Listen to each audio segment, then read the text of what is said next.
نصب هیدرونیک روی 2 تا پمپ آب به صورت انتخابی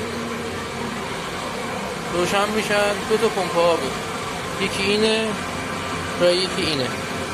2 تا پمپ آب هستش، یکی این یکی این، و این اتوماتیک برای اینکه فقط آب بیرون نیاد، هیچ کارایی دیگه این نداره. پس سنسور دستگاه هم که نصب این سنسور دستگاه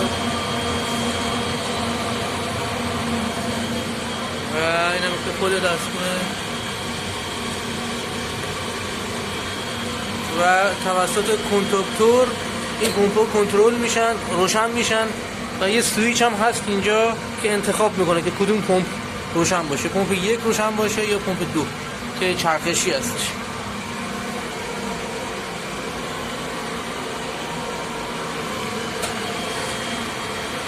یه موتورخانه هم وجود داره.